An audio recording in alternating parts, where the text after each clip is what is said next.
Bienvenue pour ce webinaire initié par Agroof et puis les partenaires là, du projet AgroBranche qui portait sur la question de la valorisation des branches en agroforesterie dans le domaine de ce qu'on appelle souvent la chimie verte, mais en particulier la filière matériaux et chimie biosourcée.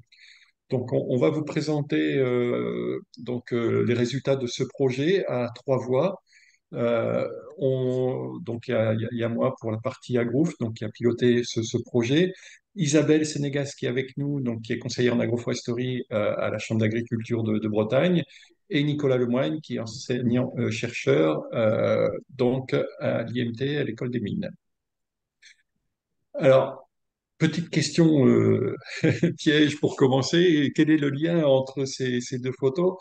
Alors, je ne vais pas vous faire répondre l'un après l'autre, mais l'idée, c'était simplement un petit peu de questionner la question de la valorisation de la biomasse.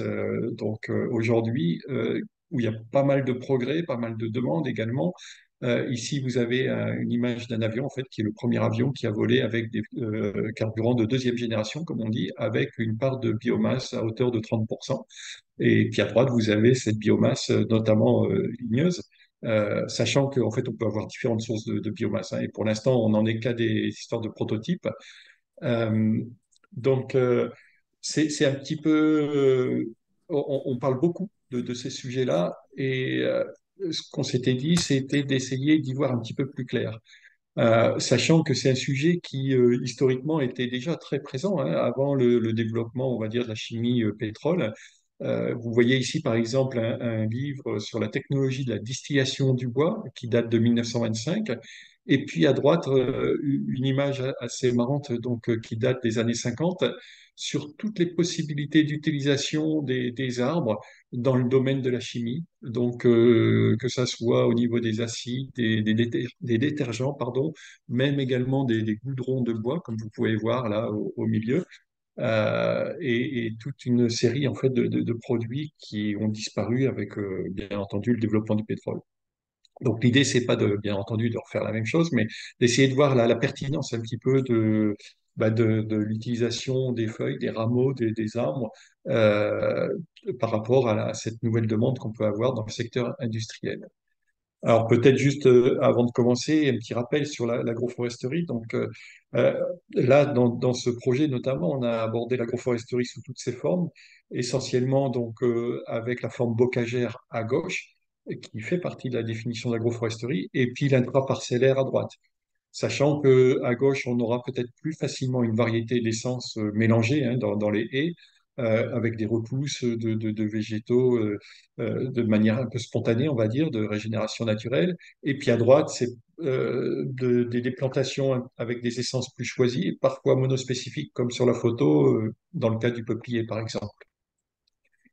En agroforesterie, on cherche à valoriser les différents services offerts par l'arbre alors l'idée, c'est pas de lister un petit peu tous les services, mais c'est de l'avoir un petit peu en tête parce qu'après, quand on va parler de la valorisation des produits agroforestiers dans le cadre des matériaux biocomposites ou autres, cette idée en fait qu'en agroforesterie, on travaille aussi sur des services rendus, que ce soit au niveau de l'agriculture, mais aussi au niveau du territoire, par exemple pour la qualité de l'eau, pour l'amélioration de la biodiversité au sens large. C'est des arguments qui peuvent aussi servir d'un point de vue économique au moment de la négociation dans les filières. Alors, concilier production agricole et biomasse, c'est un des gros enjeux. Souvent, eh bien, quand on regarde un peu les besoins de l'industrie, ils nous disent, ben voilà, il suffit de faire des taillis à très courte rotation pour répondre aux besoins, par exemple, du bois énergie. Ils calculent, ça fait à peu près 5 millions d'hectares. 5 millions d'hectares, bon, c'est les surfaces équivalentes à ce qui est semé aujourd'hui en blé. D'où quelquefois des réticences. Vous avez une photo en haut à droite. C'est une manifestation contre un projet de production de biomasse à grande échelle dans l'ouest de la France, voilà, qui dit bientôt des plaquettes de bois dans vos assiettes. Donc l'idée de l'agroforesterie, c'est pas forcément de remplacer cette surface ou en tout cas ce volume de production, parce qu'on est sur des volumes sans doute plus faibles, mais on va éviter l'écueil des productions dédiées. C'est-à-dire que l'objectif de l'agroforesterie, c'est de produire, d'avoir une production agricole et puis avoir de la biomasse donc en coproduit, avec la question effectivement du volume produit. L'avantage, c'est aussi qu'on est sur des filières agricoles qui sont souvent bien structurées et organisées, avec des coopératives de partage de matériel ou autres, qu'on n'a pas toujours forcément dans les milieux forestiers, même si voilà, ça existe également, hein, des outils de partage. Et puis, on est sur des enjeux qui peuvent toucher différents acteurs, pas simplement le propriétaire, mais aussi la commune, les usagers, les riverains, par rapport à des services comme je citais tout à l'heure. Pour le secteur industriel, euh, il y a un intérêt également, c'est effectivement, alors je l'ai dit, d'avoir une ressource aussi stable, d'avoir une traçabilité des produits qui soit bien fléchée. On sait d'où viennent les produits biomasse, avec cette image environnementale, parce qu'on travaille sur des systèmes agricoles qui ont effectivement une plus-value par rapport à l'environnement. Il y a la question de l'approvisionnement, de la régularité de l'approvisionnement aussi qui est en jeu et qui pourrait être intéressant en agriculture, même si effectivement ça peut aussi poser certaines questions en termes d'organisation. Et puis après, il y a la question de l'échelle de la production qui peut être, on va essayer de voir ça tout à l'heure. Est-ce que, voilà, quelle surface il faudrait pour répondre aux besoins de tel ou tel industriel? Ça fait partie des questions en fait qu'on a eues dans l'agro-branche. Donc, quelle place de l'agroforesterie dans ce contexte un peu particulier? Est-ce qu'on va répondre un peu à toutes ces questions? Donc, c'est ce qu'on vous propose aujourd'hui de regarder, de balayer rapidement. Un des principes de l'agroforesterie, c'est que justement, on a une biomasse raméale qui est importante, plus importante qu'en forêt, quand on ramène la production à l'individu. C'est-à-dire que, par exemple, sur la photo, vous avez un arbre isolé qui va produire 3 fois plus de biomasse raméale que le même arbre, mais en situation forestière. Et cette biomasse, il faut la récolter. Il faut la récolter parce que c'est une biomasse qui va faire de la concurrence à la culture, parce que, elle va être une gêne peut-être pour la mécanisation. Généralement, on peut l'utiliser pour faire du bois raméal fragmenté, pour l'amélioration des propriétés du sol, pour faire du fourrage, de la litière, du bois énergie. Et là, l'idée, c'était d'explorer donc la faisabilité en termes sur la filière biosourcée. Voilà, par exemple, l'intérêt en fait d'intervenir sur les arbres, ça va permettre de relancer la lumière au sol et donc de stimuler les rendements de la production intercalaire qui souffrait de cette compétition pour la lumière, qui est on va dire, un des facteurs négatifs les plus importants en agroforesterie. Donc, en intervenant régulièrement sur les houppiers, tous les ans, 2 ans, 3 ans, selon les espèces, eh bien, on va relancer la production et avoir donc en même temps une production de biomasse qui est sans doute non négligeable. Cette problématique, on l'a bien entendu hein, sur la partie haies également, et sachant que souvent on a des linéaires de haies qui peuvent être très importantes, notamment dans l'ouest de la France, et d'où la présence donc de la Chambre régionale d'agriculture de Bretagne, des linéaires qui sont déjà bien implantés, avec des associations de producteurs qui ont déjà développé un petit peu eh bien, un nouvel atelier sur l'exploitation agricole, donc un atelier production de biomasse, avec les techniques qui affilient un peu avec ce type de production, avec des plans de gestion, avec des certifications. Donc, une structuration de la filière qui se met petit à petit en place et avec une régularité aussi d'approvisionnement, du coup, qui est de plus en plus assurée, avec des productions tous les 10 à 20 ans selon la productivité à côté de ces systèmes un peu traditionnels, on va dire, qu'on vient de voir, on peut imaginer des prototypes de production dédiés à la biomasse de manière un peu plus intensive si la mécanisation suit derrière. Donc, on a testé ici différents prototypes d'aménagement, on va dire, avec des bandes lignocellulosiques en haut à droite, à gauche, des prototypes aussi d'association de bandes lignocellulosiques, donc des espèces de taillis à très courte rotation, hein, qu'on va venir recéper tous les 3, 4, 5 ans, avec des arbres de OG qu'on va venir exploiter ou pas, donc pour également faire de la production de biomasse. Chacun des systèmes aura un impact sur la production agricole, donc là vous avez quelques indications moyennes, hein, c'est pour un exemple de projet, hein, mais bien entendu, ce chiffre va varier selon le dimensionnement des parcelles et des aménagements.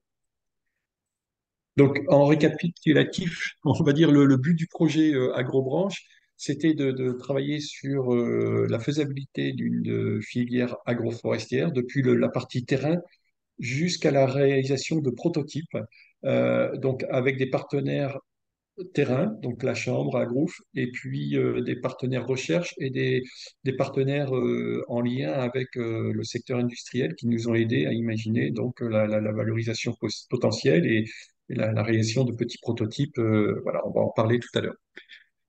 Donc il y avait deux secteurs sur lesquels on s'est penché. Le secteur des matériaux, sachant que selon la granulométrie qu'on va avoir en termes de préparation des matériaux, on va viser peut-être plus la filière matériaux composites biosourcés ou la filière des panneaux bois avec moins de transformation.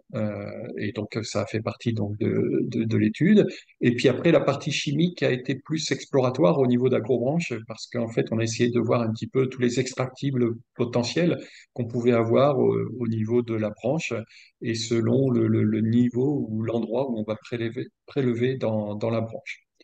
On a travaillé sur une série d'essences. Donc là, vous avez la liste, châtaignier, chêne, noyer, peuplier, mais également sur des mélanges d'essences. Et ce que vous voyez, la plateforme, en fait, c'est simplement des plateformes de bois énergie dans lesquelles on est venu prélever donc des plateformes qui faisaient donc de l'exploitation de bocage dans l'ouest de la France. On va vous expliquer ça.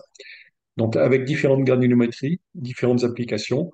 Et le but du jeu, c'était de réaliser des prototypes et d'en étudier les performances mécaniques, physiques, parfois biologiques, selon les types de matériaux, avec les différents partenaires. Donc, Oui. Donc, dans le projet, nous avons travaillé sur quatre essences principalement. Donc, le châtaignier et le chêne, parce qu'elles sont représentatives du bocage breton, et le noyer et le peuplier pour des parcelles agroforestières, intraparcellaires du sud de la France, donc Vézénobre dans le Gard, et également le peuplier de taillis linéaire.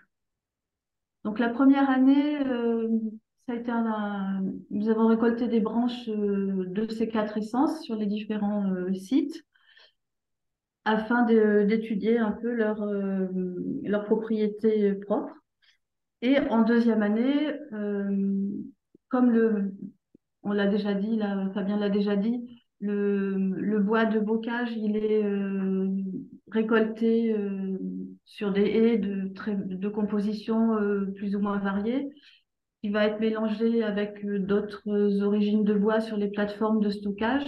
On a choisi d'essayer de travailler sur du bois de plateforme bois de stockage. Donc on a récolté du bois dans trois départements, sur une plateforme dans le Morbihan, dans le Finistère et une en Ille-et-Vilaine. Et on a également récolté des branches de châtaignier qui ont été écorcées ou non écorcées et aussi également les écorces qu'on a pu récupérer suite à l'écorçage. Donc pour l'année 1, pour les diamètres de branches, ben vous voyez sur le graphique, là, sur le petit dessin, le bois des différentes essences de l'année 1, il a été coupé selon différents diamètres pour pouvoir étudier les différentes fractions de bois et la branche entière qui fait la somme de différents diamètres.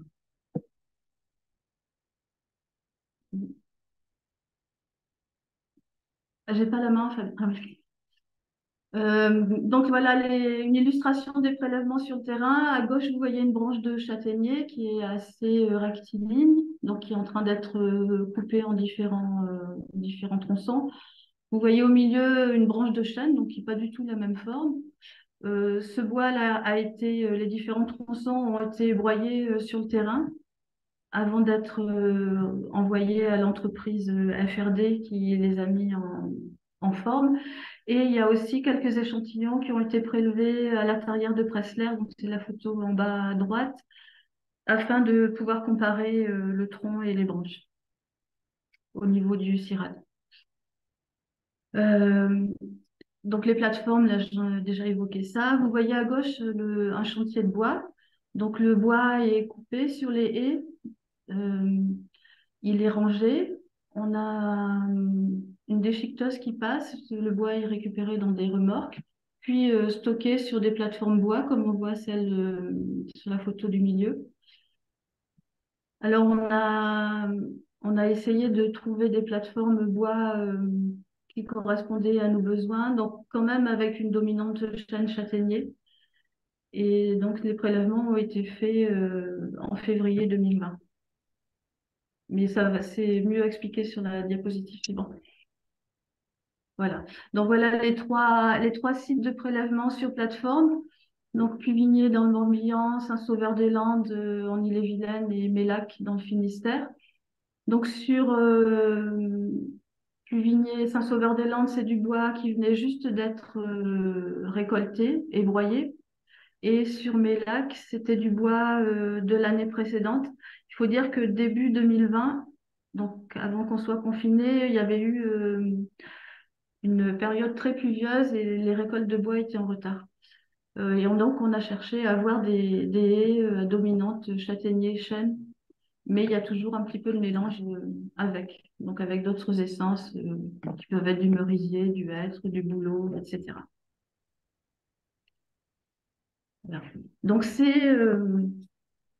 échantillons de plateforme ont été, et enfin les branches et les bois de plateforme ont été broyés. Le bois de plateforme a été également rebroyé avec un broyeur à alimentation manuelle, de façon à livrer du bois assez fin à l'entreprise FRD qui s'est occupée de la préparation des échantillons pour les chercheurs de d'Alès et de Nancy et autres.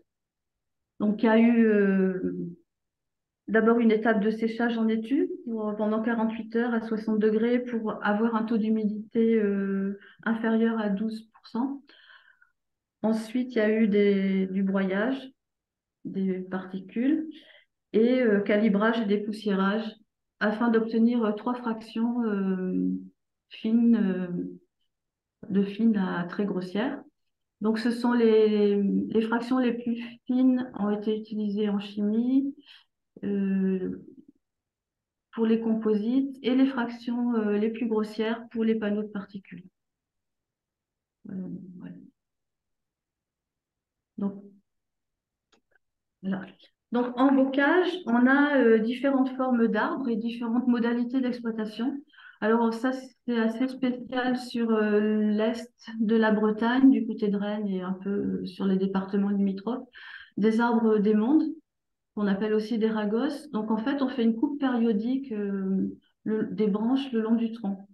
Donc, traditionnellement, ça se faisait tous les 9 ans. Aujourd'hui, c'est un peu plus espacé. On a des CP, donc à droite. Donc là, c'est classique. On coupe les tiges au ras du sol, périodiquement aussi. Et puis, on a aussi quelques têtards, donc sur la photo de droite, mais vous verrez que c'est pas très, très commun chez nous en Bretagne. Mais ça correspond à d'autres régions aussi. Voilà. Donc, la ressource est renouvelable. On récolte le bois. Donc ici, vous voyez, il y a du recépage. On a gardé les aires de bouger. Le bois est broyé au champ. Et le bois repousse, enfin, quand la coupe est bien faite et à la bonne saison, le bois repousse très facilement.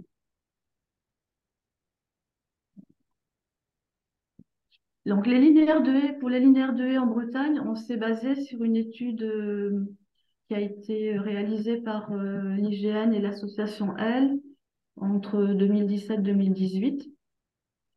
Donc, on a pu identifier les différents types de haies, euh, le linéaire bocager maximum et le linéaire bocager qui est noté potentiellement mobilisable. En fait, c'est le linéaire bocager pour lequel le taux de discontinuité, enfin, qui s'appelle taux de perméabilité, est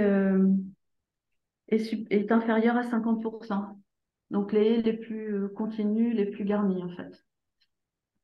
Et donc vous voyez, bon, c'est pas grave, non, non, c'est pas grave. On voit que les différents dessins qui nous permettent de voir un petit peu les différents types de haies. Donc des haies de auger à deux ou trois strates, c'est-à-dire qu'il y a du taillis entre les augers. Donc les haies de auger avec une seule strate, où là on n'a que des grands arbres, mais on peut avoir nos arbres émondés qui fournissent du bois régulièrement. Les haies de cépé et puis les autres haies arbustives ou les têtards. Et ce qu'on voit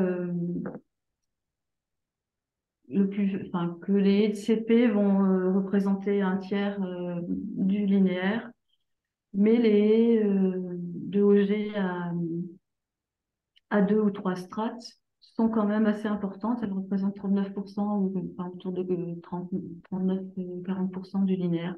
Donc en fait, c'est surtout sur ces deux types de haies qu'on va récolter le bois. Voilà, ça c'est les haies de CP qui ont été mises en valeur. Alors le coût de revient des plaquettes, on l'estime selon différentes étapes. On a le coût de l'abattage, le déchiquetage du bois, le transport vers le lieu de stockage, une rémunération pour le prix du bois, la manutention sur le lieu de stockage, et puis le transport vers l'utilisateur final. Donc en général chez nous c'est des chaufferies bois. Et puis les frais de fonctionnement de la structure qui gère les achats de bois et la revente du bois. Alors c'est assez difficile de donner des coûts moyens, c'est assez variable. La décomposition du coût est différente d'une structure à l'autre. Donc ici, on est sur des coûts qui ont été donnés par la structure Argois de Bois Énergie qui s'occupe de la filière bois sur une grande partie du Morbihan. Et donc, par exemple, si la partie abattage, rangement, déchiquetage, transport vers le site de stockage, c'est variable entre 50 et 80 euros par tonne. Le prix de vente des plaquettes, c'était 120 à 150 euros par tonne. Donc, la décomposition est assez variable, mais on reste sur des coûts de revient qui sont à peu près stables sur l'ensemble des différentes filières.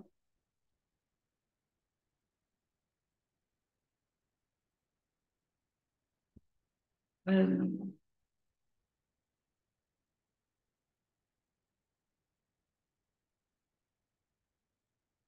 Tu n'as pas mis ton micro, Fabien? Merci. Donc je reprends la main pour dire que effectivement au niveau intraparcellaire, donc on a procédé un petit peu au même travail d'évaluation de la productivité des parcelles, en distinguant un peu les systèmes intraparcellaires avec des arbres de haute tige, et puis également des systèmes un peu pilotes, ce qu'on appelle les bandes lignocellulosiques, donc des taillis linéaires, donc avec culture intercalaire et qui sont assez productifs. Alors, on a procédé en plusieurs étapes. Et la première, ça avait été aussi de travailler avec le CIRAD AMAP pour évaluer la biomasse grâce à la technologie LIDAR, donc qui a scanné un peu les arbres en trois dimensions et qui nous permettait donc effectivement d'estimer assez finement l'ensemble de la production de l'arbre, quel que soit le diamètre de branche, éventuellement même de bourgeon, puisque on a une définition très, très fine, puisque c'était pas des lidars aériens, mais c'était des lidars sur pied, donc qui ont une estimation au centimètre près. Voilà un petit peu les images. Donc, ce travail a été couplé, bien entendu, avec un suivi de prélèvement de branches pour calibrer en fait à la fois les images obtenues grâce à cette technologie et sa correspondance en termes de production effective réelle sur le terrain. Donc à côté de ça, donc on a réalisé plusieurs suivis de chantiers, dont celui-là, donc qui est une des parcelles pilotes du projet, avec noyer hybride et peuplier.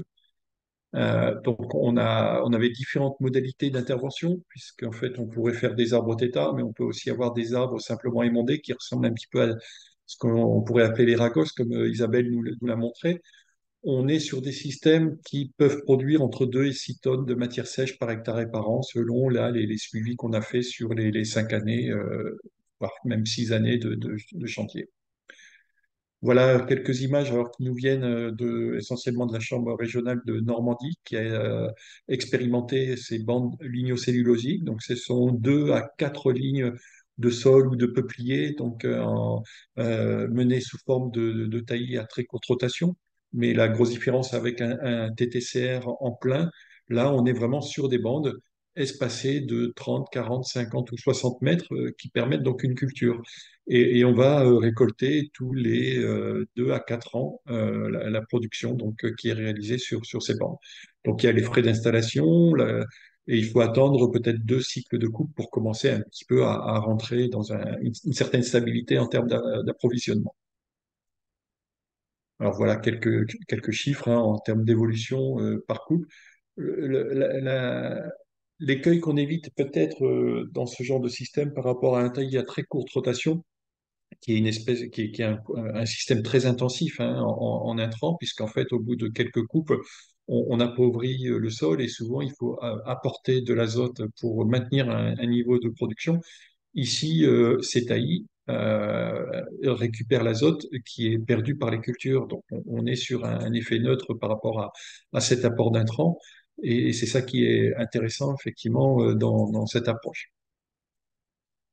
Alors voilà, donc vous pourrez retrouver dans notre rapport un peu tous les chiffres techniques, hein, depuis les coûts de production jusqu'à à la revente, et puis la productivité en fait de ces systèmes. On y reviendra un petit peu à la fin pour voir un petit peu à l'échelle d'un territoire si ça peut coïncider avec éventuellement un projet territorial de chimie verte. Alors, donc, je vais reprendre la parole, hein. Donc, Nicolas Lemagne, je suis enseignant-chercheur à l'IMT Mines. Je vais nous parler d'une des applications dont a parlé Fabien, hein. Vous avez vu qu'on a travaillé sur la chimie. Donc, ça, c'était le LERMAB à Nancy et puis les collègues du CIRAD à Montpellier. Et nous, on s'est intéressé plus à la partie matériaux et notamment matériaux composites.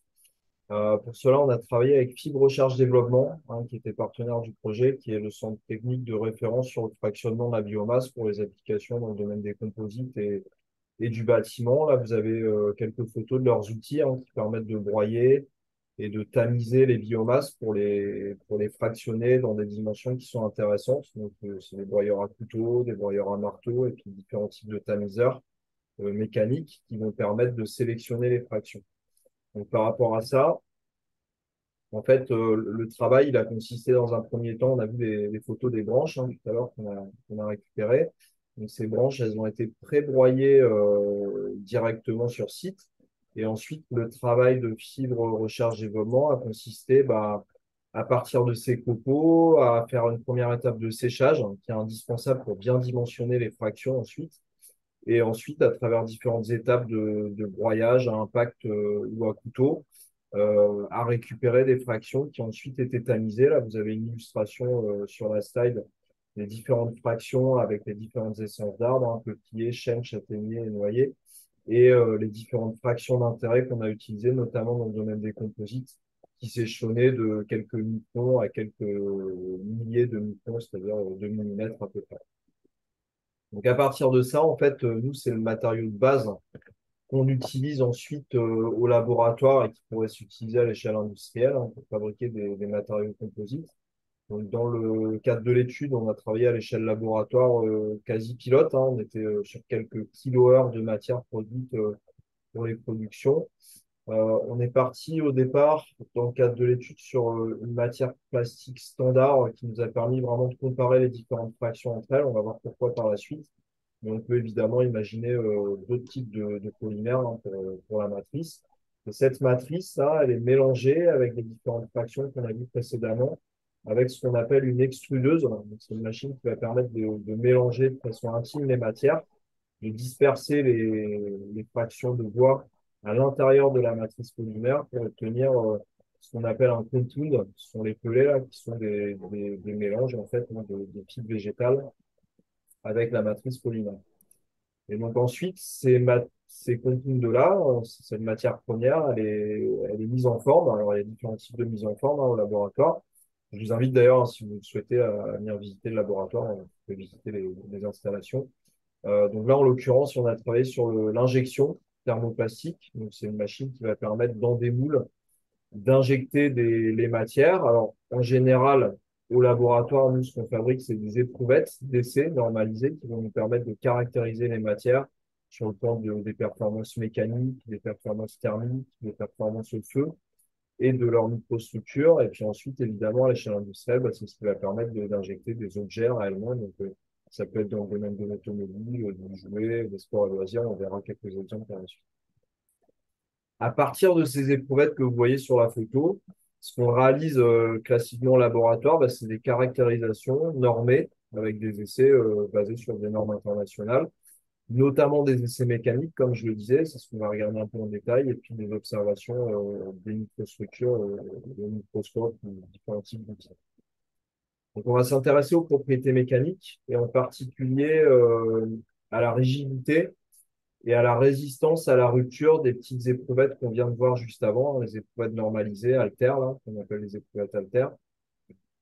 Et en fait, ce qu'on constate ici, hein, ce qu'on cherche évidemment en général pour un matériau de structure, notamment, bah, c'est d'avoir une rigidité importante et une résistance à la rupture le plus importante possible.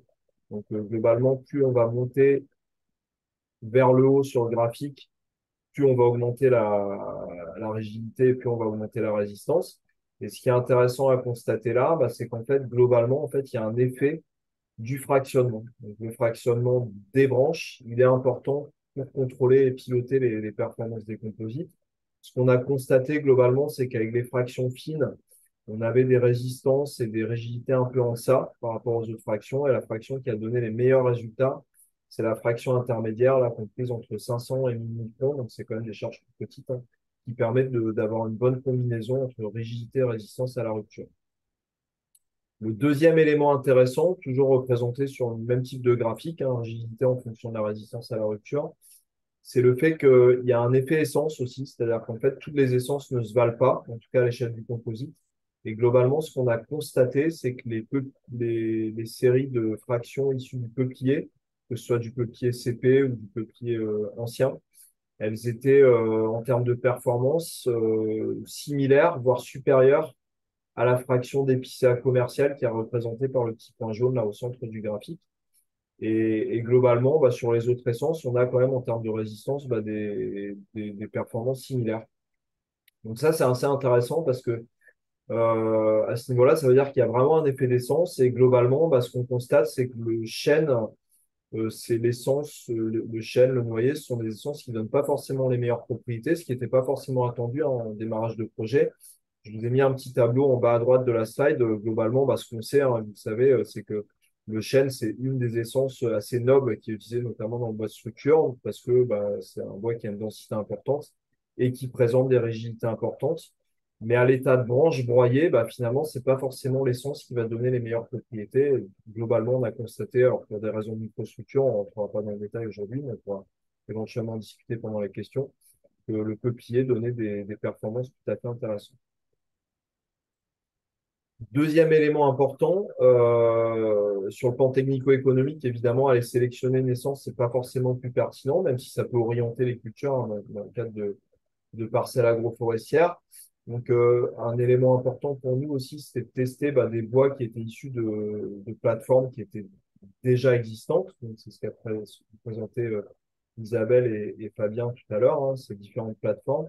Donc, on a pu tester aussi ces bois de plateforme. Et si on se réintéresse, comme on l'a fait précédemment, à la rigidité ici sur le premier graphique et à la résistance des composites, on s'aperçoit que finalement, si on est capable de bien broyer, bien tamiser, donc d'avoir des fractions calibrées intéressantes, on obtient des performances qui sont similaires à la fraction commerciale des PCA et qui sont quasiment aussi performantes que le peuplier qu'on a vu précédemment.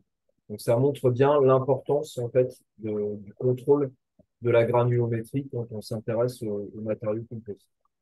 Donc ça, c'est les principales conclusions qu'on a pu tirer hein, sur cette étude. C'est que la rigidité, la résistance et la rupture des composites, bah, ils dépendent fortement de l'espèce de bois et de la granulométrie. C'est-à-dire que même si on a une très bonne espèce de bois avec des parois cellulaires qui vont donner des très bonnes résistances, si on ne maîtrise pas bien en amont le broyage et le tamisage, donc la granulométrie finale, bah, on va pas être capable de fournir des matériaux composites avec des performances intéressantes. Et en faisant ce travail avec Fibre Recherche Développement et puis les partenaires du projet, ben, on a pu obtenir des augmentations de mobilité qui montaient jusqu'à 40, voire même 50%, et idem pour la résistance à la rupture. Donc ça a permis de montrer une chose qui est intéressante, c'est que même si on a travaillé sur des branches qui ont des compositions biochimiques, on pourra en reparler aussi pendant les questions, qui sont pas les mêmes que du bois de tronc, hein, globalement, on va retrouver beaucoup plus d'hémicellulose notamment. Et ben finalement, si on maîtrise bien tout le process, tout le parcours technologique de broyage, de tamisage, de mise en œuvre et de mise en forme du composite, on arrive à faire des matériaux qui sont tout à fait aussi performants que les matériaux commerciaux qui sont développés aujourd'hui. Et deuxième point intéressant, je l'ai souligné juste avant, c'est que sur du bois de plateforme et du bois mélangé, on arrive également à avoir des performances équivalentes. Donc ça, c'est tout à fait intéressant sur le plan technico-économique parce que c'est des plateformes qui sont existantes, qui sont déjà en place. En termes de production, en plus, on a vraiment des productions qui sont pertinentes, hein. On en reparlera sur l'analyse technico-économique à la fin de la présentation. On est en intraparcellaire sur 5 à 6 tonnes de matière sèche par hectare et par an. Et sur les haies, on est à 5 à 10 tonnes de matière sèche par kilomètre et par an. On est vraiment sur des productions qui sont pas négligeables et qui peuvent être valorisées. Alors, juste pour terminer sur cette partie composite, quelques exemples, hein. Les deux plus gros marchés aujourd'hui à l'échelle mondiale sur les biocomposites, c'est notamment dans le bâtiment avec des lattes de bardage ou de terrasse qui sont faites en bois plastique. Il y a également tout un tas de pièces automobiles, plutôt d'intérieur, qui sont parfois cachées, qu'on voit pas encore beaucoup, mais qui permettent notamment d'alléger les véhicules et qui sont renforcées par des fibres monocellulosiques et en particulier du bois, mais ça peut être d'autres types de fibres hein, qui pourraient être compatibles avec de l'agroforesterie, notamment du chanvre ou du lin. Et puis après, il y a tout un tas d'objets de la vie quotidienne aussi, hein. On peut intégrer en fait ce genre de charge qui, pour l'instant, est considéré plutôt comme déchet ou qui n'est pas forcément enfin, qui est pas valorisé avec une forte valeur ajoutée et qui pourrait être intégré dans des objets de design, dans des objets de la vie quotidienne. Donc, il y a vraiment un potentiel d'application qui est important et qui est déjà développé aujourd'hui, alors un peu plus sur le continent américain et au Canada, mais qui se développe beaucoup aussi en Europe, dans le domaine notamment de l'automobile. Je vais vous laisser la parole, Fabien, pour la dernière partie. Oui. Alors, du coup, on va aborder l'étude de faisabilité technico-économique. Euh, Sachant qu'on avait eu hein, d'autres résultats, hein, comme Nicolas le disait, hein, sur la partie chimie ou panneau, mais on pourra en discuter voilà, si vous avez des questions un peu plus précises par rapport à ça. Donc là, la question, c'était de voir dans un deuxième temps, est-ce que ce qu'on était en train de faire, ça collait un petit peu avec les besoins de la filière et est-ce que c'était faisable? Est-ce qu'on pouvait imaginer un projet à une échelle un peu territoriale? Donc, on a procédé en fait par enquête dans un premier temps, donc avec des étudiants de l'école des mines. On a été interviewé à la fois des clients et des fabricants. Donc là, au niveau des clients, on leur a demandé s'ils étaient déjà impliqués dans une démarche éco-responsable. Donc pour la plupart, oui, à 80%, même si une moitié était, 50% d'échantillons étaient impliqués, mais de manière un peu partielle. Mais on avait quand même une partie, 30%, qui était impliquée vraiment dans cette démarche-là. Et on a demandé également s'ils avaient une connaissance de l'agroforesterie, parce que c'est toujours intéressant de savoir un petit peu, voilà, est-ce qu'ils connaissent d'où vient la biomasse, et puis dans le cas particulier de l'agroforesterie, s'ils avaient des connaissances autour de ces notions-là. Vous voyez que finalement, on avait quand même, c'était un peu une surprise, mais il y avait 20% des clients donc, qui connaissaient l'agroforesterie et 34% également, mais de manière partielle. Mais ça fait quand même à peu près 50% qui avaient déjà un peu une idée de ce que pouvait être l'agroforesterie. Euh, on leur a demandé donc ben, s'ils étaient prêts. Alors ça, c'était hop, En fait, s'ils pouvaient être intéressés en fait par des produits finis issus de l'agroforesterie, vous voyez que à 74%, ils ont répondu oui. Donc, ce qui était tout à fait encourageant par rapport à cette notion. Et puis également, s'ils étaient prêts à payer un peu plus cher. On était un peu dans l'idée, voilà, enfin, produire de la ressource agroforestière, ça coûterait peut-être un peu plus cher que la même ressource issue de l'épicéa, qui est le standard, comme Nicolas l'a montré tout à l'heure. Vous voyez que finalement, là, dans l'échantillon, ils étaient quand même assez enclins à payer un petit peu plus cher, donc 10% du prix pour 11%, 20% du prix pour 56%, donc quand même une majorité voilà, qui est prêt éventuellement à payer un peu plus cher le, le produit agroforestier. Alors, on a fait la même enquête, entre guillemets, donc cette fois-ci auprès des fabricants, donc avec les différents fabricants, enfin, selon la chaîne de production. Vous avez donc les plasturgistes, donc, qui travaillent sur l'injection au niveau des produits finis. Vous avez également donc les plasturgistes qui fabriquent les granulés, les compounds, donc qui vont servir après ben, pour la partie produit. Et puis également toute la filière impression 3D, donc qui travaille sur les bobines de fil, qui vont servir après pour faire les impressions en 3D et qui sont voilà qui sont de plus en plus utilisées aujourd'hui. Donc, pareil, on leur a demandé s'ils connaissaient un peu l'agroforesterie. Alors, globalement, ils connaissaient un petit peu moins l'agroforesterie qu'au niveau des clients, mais quand même, on reste sur 40% des gens qui connaissaient. Euh, Par contre, là, ce qui nous intéressait plus, c'était est-ce qu'ils utilisaient déjà des matériaux biosourcés? Et vous voyez que, il y en avait 15% oui, ponctuellement 46%. Donc, il y avait une tendance, et ça ressortait un petit peu des enquêtes, à une tendance à ce que, à une plus forte utilisation donc de ces sources de produits qui va évoluer un petit peu vers une demande de plus en plus forte. Et donc, on leur a présenté un petit peu l'agroforesterie et on leur a demandé un peu l'intérêt pour ces matériaux issus de l'agroforesterie. Donc, vous voyez que, pareil, il y a quand même une majorité bah, de personnes, d'industriels qui seraient intéressés. Oui, à 40% et 40% partiellement, sachant que après, ces industriels se fournissent et vous voyez qu'il y a une partie qui va se fournir à l'étranger pour la majorité, mais il y en a quand même une partie, 22%, qui va se fournir au niveau national et 22% à l'échelle régionale. Donc, ce qui nous intéresse plus par rapport à la relocalisation en fait de la ressource. Alors, par rapport à des idées de volume, une chose c'est d'avoir des industriels et des clients intéressés par l'agroforesterie. Encore faut-il savoir quel type de produit. On a parlé là des compounds ou ça peut être aussi d'autres produits, mais voir un peu les volumes. Donc, vous avez en fait plein d'utilisations potentielles. Si on travaille sur des lames de parquet, voilà, ça peut potentiellement être des volumes extrêmement importants. Mais là, vous avez, par exemple, là, dans les enquêtes, on a trois entreprises là, qui étaient vraiment motivées pour aller un peu plus loin. Et vous voyez, voilà, vous avez un plasturgiste là, qui fabrique des cintres pour la maroquinerie. Lui, son volume nécessaire, c'est 6,5 tonnes de produits par an. Une autre entreprise qui s'appelle VG Plasturgiste, qui fabrique des produits finis biosourcés, lui, il est sur 1 tonne simplement par an. Donc, on n'est pas forcément sur des gros volumes. Vous voyez, on peut être vraiment quelquefois sur des tout petits produits.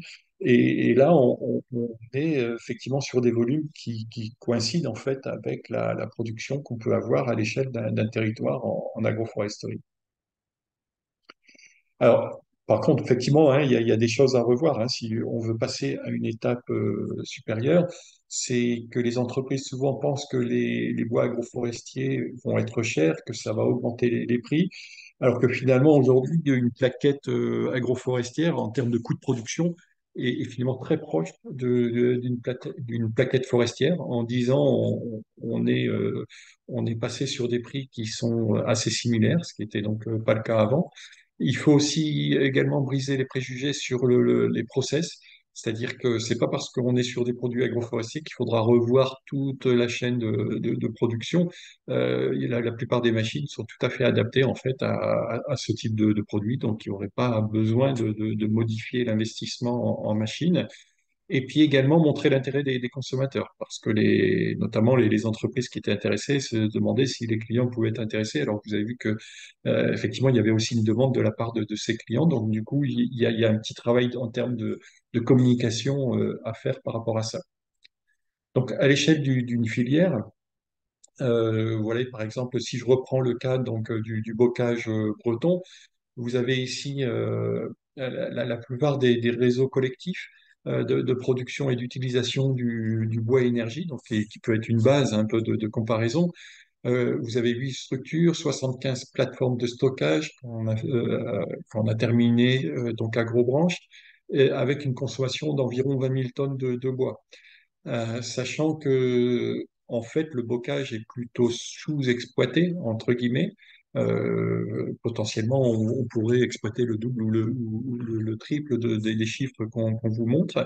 Et puis également un autre aspect important, c'est que cette plaquette que vous voyez là en photo, vous pouvez avoir différents diamètres. Vous avez les gros diamètres réguliers qui vont être utilisés pour le bois énergie, mais si jamais l'ensemble des plaquettes était utilisé dans ce cadre-là, il restera toujours des résidus qui peuvent être de 10 à 20% de poussière ou de résidus non utilisés en fait par cette filière-là qui pourraient être potentiellement mobilisables également pour le secteur de la chimie verte par exemple.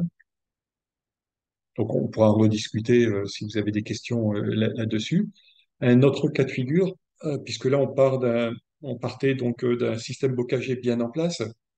Imaginons là on est dans les Hauts-de-France ou en Île-de-France avec aucun arbre à l'horizon, donc des paysages très céréaliers, mais des coopératives qui sont intéressées pour éventuellement, pourquoi pas se lancer en agroforesterie, parce qu'elles sont en lien avec aussi des grosses entreprises qui visent à favoriser la plantation d'arbres, alors pour des histoires de carbone notamment, parce que c'est des entreprises qui ont des besoins en termes de neutralité carbone dans leur activité et qui seraient prêts à pousser et à financer en fait des plantations d'arbres avec les agriculteurs qui les fournissent. Donc là, on est sur des potentiels assez intéressants, puisque souvent dans ces grandes zones, c'est là aussi qu'on va trouver des exploitations de grandes surfaces, quelquefois avec 300 ou 400 hectares d'un seul tenant, et qui seraient intéressés pour remettre en place un maillage de haies et pourquoi pas de type de bande lignocellulosique pour essayer de raccourcir les, les délais d'exploitation en fait de cette ressource plutôt que d'attendre 15-20 ans avant d'avoir une haie qui commence à être vraiment productive. Là, on est sur des délais de 5 à 7 ans par exemple, hein, avec des productions qui sont éventuellement plus importantes. Donc là, par exemple, c'est un exemple concret avec une coopérative avec laquelle on travaille, où on pourrait être sur 64 kilomètres de linéaire avec une production de plus de 800 tonnes de biomasse par an. Donc, vous voyez que potentiellement, on peut tout à fait répondre en fait à une demande d'industriels, comme on a vu juste avant, c'est-à-dire sur des petits ou des volumes assez modestes.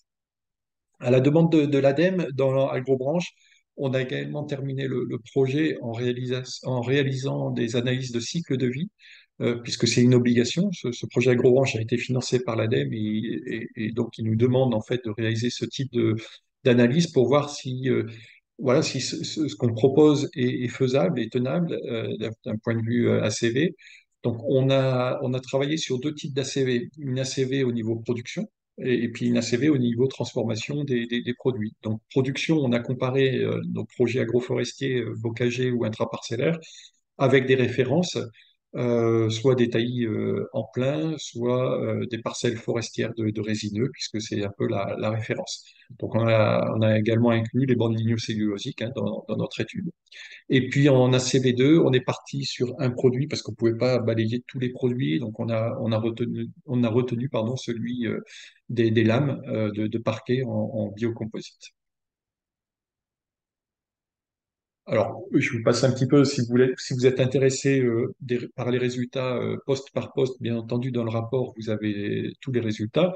Mais ce qu'on peut retenir, ce qui était intéressant, c'était que En gros, au niveau de la CV1, donc c'est-à-dire sur la production, la production de biomasse agroforestière par rapport à la forêt était relativement intéressante. C'est-à-dire qu'au minimum, on était sur les mêmes coûts ou les mêmes impacts au niveau environnemental.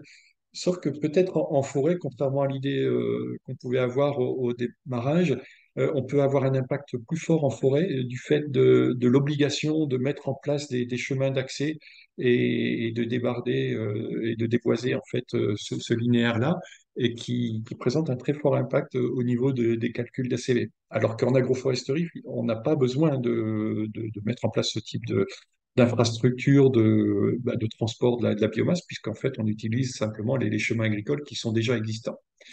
Au niveau de la CV2, on n'a pas eu de différence entre les produits agroforestiers et les produits classiques hein, à base de résineux ou autres, puisqu'en fait, la consommation d'énergie est relativement similaire. La farine de bois, elle n'a pas vraiment d'impact environnemental très, très fort. C'est beaucoup plus en termes de production qu'on va retrouver les impacts en termes d'ACV.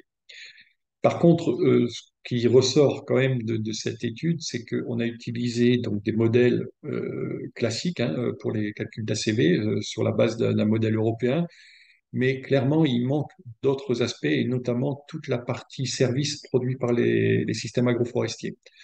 Comme on l'a dit tout à l'heure au début, faire de l'agroforesterie, ça a des impacts plutôt positifs d'un point de vue territoire, notamment sur la qualité de l'eau, puisqu'on est sur des systèmes avec, par exemple pour l'intraparcellaire, on peut être sur des systèmes qui vont filtrer quasiment la totalité des nitrates qui échappent aux cultures.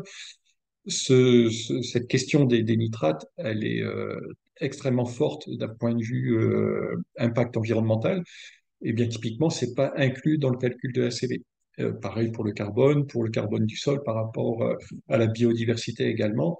Donc, c'est des questions qui sont complexes, hein. Donc, on comprend que ça ne soit pas inclus dans le modèle, mais clairement, c'est ce qui va faire, entre autres, la différence aussi avec des sources, soit de taillis à très courte rotation ou des sources forestières. Donc, voilà, ça fait partie des enjeux pour la suite du projet, notamment. Donc, si vous voulez bien, ben, voilà, on a mis 1 heure de présentation et là, on a une demi-heure de questions donc, devant nous. Donc Hélène, elle va nous citer, elle va nous reprendre les questions. On va peut-être vous laisser la parole aussi parce que si vous n'êtes pas très nombreux, ça sera peut-être plus facile. Oui, bonjour. Donc, je suis Hélène Le Gallic d'Agro. Il n'y a pas eu de questions dans le fil de discussion, mais donc si vous voulez, si vous avez des questions à poser, vous faites signe là en levant la main et, euh, et voilà, vous prenez la parole.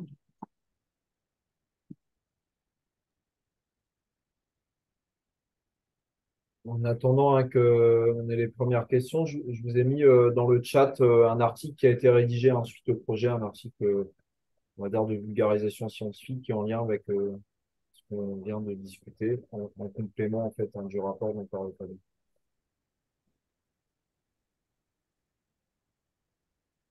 Voilà, et sur le site du projet AgroBranche, hein, il y a une page web, vous retrouverez donc le rapport.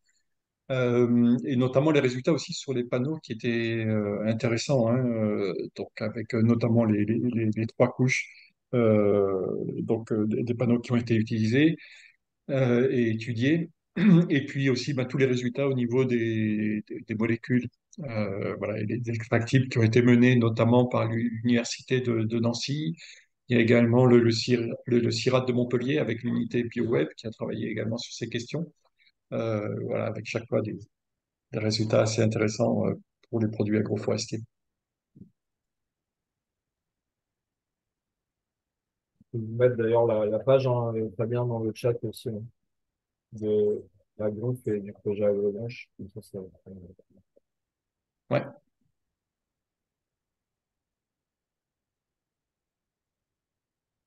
Bon, je vois pas de main levée,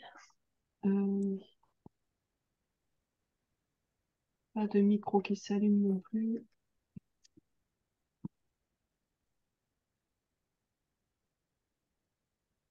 Allez-y, hein, n'ayez pas peur. Est-ce que c'était un sujet Ouais, sur lequel vous travaillez déjà ou pas?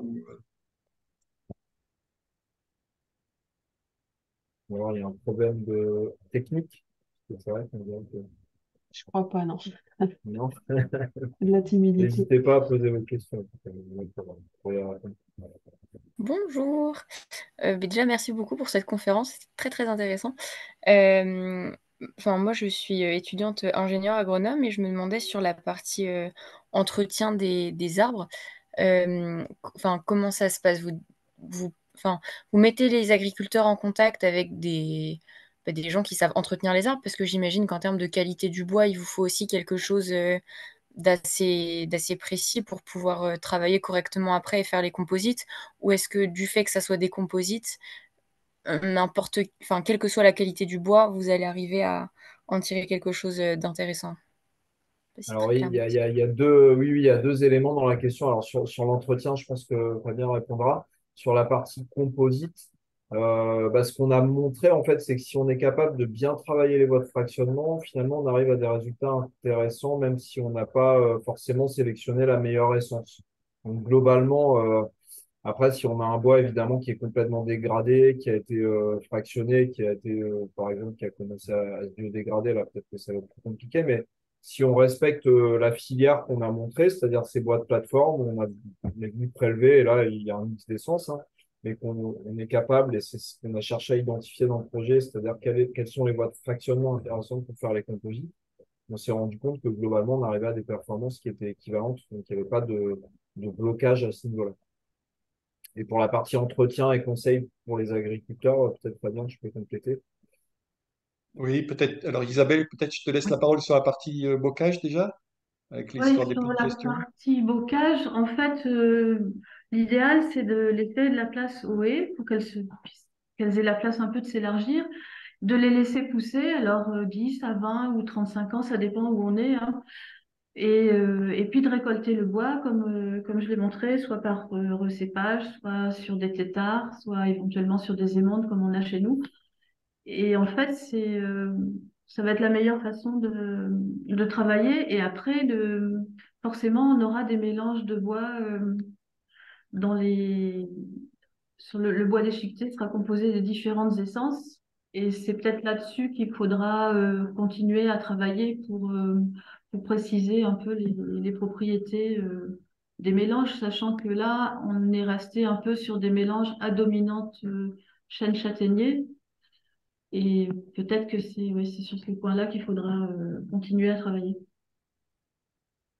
Oui, peut-être pour compléter, Mm. effectivement, ces questions de gestion de haies, il y a eu beaucoup de travaux là qui ont été menés là maintenant depuis, on va dire une dizaine d'années entre le réseau Chambre et puis le réseau AFAC, donc le milieu associatif hein, qui font du conseil autour de la haie et qui ont donné lieu à des référentiels techniques et économiques, qu'on va retrouver sur le site internet d'ailleurs de l'association. Alors, ça a changé de nom, maintenant ça s'appelle Réseau et.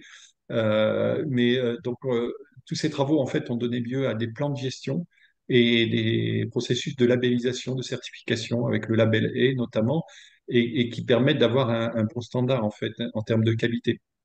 On n'est pas sur de la haie dépérissante ou avec des arbres à moitié moribonds, etc. Dès qu'on va commencer à être dans une logique en fait de production de biomasse, on va vraiment travailler sur ces questions de taillis, de CP, avec une qualité de produit qui sera, je pense, plus homogène que ce qu'on a pu avoir ces dernières années. Et pareil, en intraparcellaire, on est sur la même dynamique, puisque là, on est vraiment sur de l'exploitation régulière. Donc, qui dit régulier, on va dire, voilà, on travaille sur des tiges de plusieurs années voilà, de même qualité, quoi. Alors, il y a Christophe qui a une question. Oui, et il y aura aussi des questions dans le chat. On va déjà écouter Christophe. Ouais, bonjour, merci à vous pour cette présentation très intéressante. Christophe Soto, donc moi je suis expert conseil indépendant en agroforesterie sur la région centre. J'interviens au Monco région centre et région limitrophe, et puis également administrateur de la fac agroforesterie ou annuellement du réseau. Donc moi j'étais plus là un titre de découverte, parce que c'est vrai qu'aujourd'hui on a quand même peu de linéaires ou de filières structurées en région centre. C'est vraiment très localisé. Et justement, moi, c'était vraiment un titre d'information de voir comment on pouvait structurer les filières et comment la valorisation en matériaux biosourcés pouvait être un argument supplémentaire pour des collectivités ou des groupements d'agriculteurs qui veulent se structurer. Et là, j'ai le cas notamment avec deux collectivités qui installent des réseaux de chaleur, enfin des filières et des chaudières biomasse, de voir comment tout ça peut s'articuler, puis comment mettre tout ça en place, parce qu'il y a beaucoup de questions en termes d'approvisionnement, sachant que nous, on a des territoires avec très très peu de linéaire. Par exemple, je pense notamment à la Beauce ou des choses comme ça, où on est à moins de 0,1 mètre à l'hectare. Donc voilà, très très faible densité. Donc voilà, ça peut être un argument supplémentaire en termes de valorisation à terme pour les porteurs de projets, quoi. Donc voilà, pas de questions particulières. Je regarderai le rapport plus précisément et je reviendrai vers vous si besoin. Mais en tout cas, super présentation et de beaux débouchés. Merci. Merci. Ah, Donc, il y a une question de Maïs du Simone Balancé. Quelles sont les autres essences que vous comptez ajouter dans l'étude, comme par exemple le frêne? alors, pour l'instant, il n'y a pas d'agro-branche numéro 2. On s'est dit, tiens, ça serait peut-être intéressant voilà, de mettre, de faire une deuxième partie. Donc, pour l'instant, c'est pas le cas. Mais oui, ça serait intéressant, hein. Là, avec les moyens qu'on avait, on a dû se réduire. L'idéal, ça aurait été de faire peut-être une quinzaine d'essences assez particulières, représentatives en fait du territoire. Après, on a fait le choix effectivement de travailler sur cette plateforme, avec les mélanges, etc., ce qui nous semblait intéressant. Voilà. On a vu que c'était pas forcément, enfin, pour les matériaux biocomposites, c'était avec le peuplier qu'on avait eu les meilleurs résultats. Mais ceci dit, avec les mélanges, enfin, Nicolas l'avait dit, on était quand même avec des résultats malgré tout intéressants. Pour les panneaux aussi d'ailleurs. Donc, je crois qu'il faut qu'on arrive à trouver un équilibre entre exploitation et débouchés. Imaginez, par exemple, faire que du frêne. Je pense que c'est un peu illusoire. Parce que déjà, il faudrait avoir une ressource plantée qui est disponible. Et après, il y a toujours les risques phytosanitaires. Alors, bien sûr, avec le frêne, mais c'est vrai aussi pour les autres essences. Quand je vous ai montré là les photos de bandes lignocellulosiques, il y avait une photo en haut qui n'était pas de Normandie, mais d'Allemagne, que j'ai visité. Donc, c'était des bandes lignocellulosiques monospécifiques qui souffraient énormément de l'attaque d'un champignon et qui avait divisé par deux en fait la productivité de ces systèmes-là. Donc je crois qu'il y a aussi un travail à faire en termes de voilà au niveau phytosanitaire, d'avoir une attention sur le mélange des essences. Ça, on y tient quand même assez, même si voilà, c'est des systèmes qui peuvent être intéressants. Après, peut-être par rapport à la question de Christophe, enfin, ou la remarque de Christophe, là, c'est vrai que on n'a pas été jusqu'à l'élaboration d'une filière pas à pas. Donc, on a fait ces enquêtes auprès des industriels, des fabricants, etc. En fait, il faudra reprendre l'étude. On a vu qu'il y a la partie production, la production de plaquettes, mais qu'après, il faut aussi la retransformer, la rebroyer. Donc là, à titre expérimental, c'était l'entreprise FRD qui nous avait fait ça à Troyes. Euh, mais, euh, mais clairement, il faudra que une entreprise s'équipe de ce type de matériel. Et forcément, il faudra qu'il y ait un volume minimum pour la rentabiliser. Donc, c'est pas sur 2 tonnes, hein, par exemple. Et puis après, il faudra les fabricants. Alors, tout dépend ce qu'on va faire avec. Si c'est des panneaux, voilà, en Bretagne, par exemple, on avait identifié une petite entreprise qui était intéressée pour faire des panneaux avec du bois agroforestier avec des petits volumes. Mais si c'est sur du composite, bon, après, il faudra travailler avec un copounder donc, pour nous fabriquer les granulés, et puis après l'industriel, et puis on va voir si ça, peut-être Nicolas pourrait mieux en parler que moi, mais en tout cas, il faut y aller étape par étape, quoi. Oui, ouais, ouais, tout à fait. Après, on a vu que, enfin, l'idée, c'est de relocaliser aussi les productions, hein. Donc, en fait, on a vu des ordres de grandeur tout à l'heure sur les entreprises qui sont connues, hein, comme VGPass, c'est pas non plus trop conséquent, on va dire, les quantités de biomasse. Et après, ça passe certainement aussi par l'idée de labelliser aussi des biomasses, parce que finalement, des biomasses sur le territoire, il y en a beaucoup. Après, la question, c'est aussi quel est l'impact environnemental de cette biomasse, quelles ont été les conditions de culture. Et ça, à terme, ça peut participer au développement d'un territoire et ça peut être aussi valorisé par les industriels. Donc, c'est une des pistes aussi qu'on a ouvertes hein, pendant le projet. C'est parce qu'après, finalement, entre l'épicéa commercial qu'on a vu et le bois agroforestier de branche, c'est pas sur les performances finalement qu'on va jouer, mais plus sur l'impact environnemental et les services rendus au départ au niveau de l'agroforesterie. Et comme l'a souligné Fabien à la fin de la présentation, c'est une des difficultés aujourd'hui aussi sur les analyses de cycle de vie sur les matériaux, et ce serait pareil pour la chimie, c'est que les impacts qualitatifs, ils sont pas encore bien pris en compte. Donc, globalement, tous les logiciels d'ACV à l'échelle européenne ou mondiale euh, partent de modules en fait où on intègre beaucoup de critères quantitatifs et beaucoup moins de critères qualitatifs parce que c'est pas si évident à prendre en compte. Et petit à petit, on y vient. Donc, la labellisation, ça peut être un moyen compensatoire aussi, hein, c'est-à-dire de finalement que l'industriel valorise au même titre qu'aujourd'hui, on a des labels pour les matières biosourcées, les matières biodégradables. On pourrait imaginer des labels aussi par rapport à l'origine de la biomasse qui se fait déjà dans l'ameublement, par exemple. On pourrait l'imaginer de manière un peu plus conséquente aussi dans le domaine des matériaux composites, par exemple. Et merci. Je vais vous poser des questions qui sont dans le chat. Avez-vous mené des travaux sur ces gestions de la haie dans d'autres régions de France avec des bois qui auront d'autres densités ou productivités? Oui, il existe des travaux sur les autres régions. Après, dans le cadre du programme, là, du travail, on n'a pas pu, on est resté sur la Bretagne parce qu'on ne pouvait pas explorer toutes les régions de France. Mais il y a des travaux, oui, dans toutes les régions ou qui sont aussi à consolider, mais ça existe, oui. Ouais, pour Oui, compléter, on d'ailleurs, était sur deux régions, hein. On était en Bretagne et en Oui, Occitanie, oui. hein. Ouais, ouais. Non, mais là, on parlait de haies et Ouais, ouais, d'accord. ouais. Ok.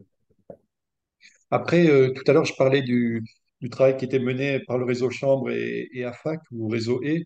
On a vraiment un référentiel aujourd'hui technique sur toute la France, hein. Donc avec tous les chiffres en termes de production et de coûts économiques d'exploitation des haies, hein. C'est vraiment un gros travail qui est fait avec un rapport qui est produit, là aujourd'hui c'est tous les 2 ans, mais avec quasiment, je crois qu'on doit être 80 opérateurs de la haie donc à fournir nos données. Donc oui, on a les données, hein. Par contre, oui, on n'a pas testé, voilà. Mais je pense que la Bretagne, c'est intéressant parce qu'il y a des zones un peu productives, il y a des zones un peu moins productives. Enfin, c'est pas, on a des qualités assez diverses hein, de Oui. bois, hein. Ouais. Et bah, peut-être du coup, je peux répondre à la question suivante parce que c'est Camille également qui nous la pose. Euh, de la même manière, ce référentiel, il y a des préconisations en termes de gestion de la haie, justement, pour avoir une gestion durable de la haie. Mais bon, peut-être que, pareil, Isabelle, toi, tu es peut-être plus à même de répondre que moi. Oui, sur la gestion des arbres. Alors, classiquement, on travaille à la tronçonneuse. On a aussi des têtes d'abattage.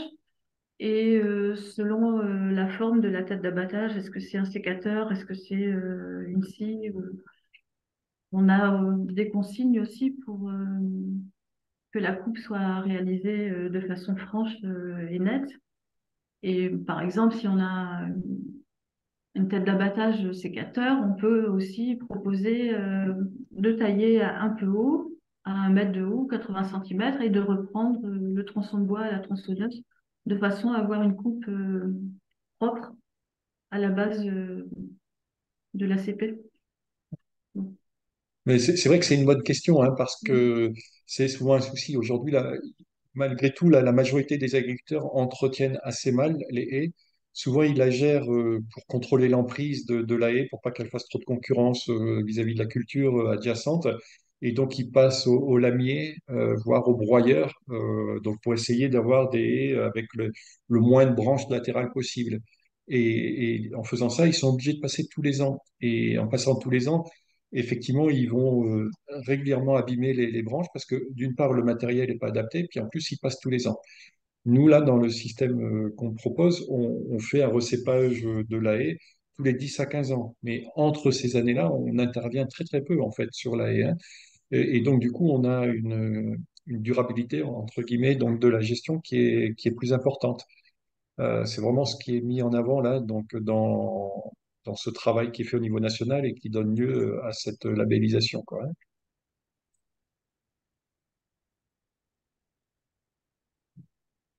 Bien, merci. Je vois pas d'autres questions, d'autres mains levées.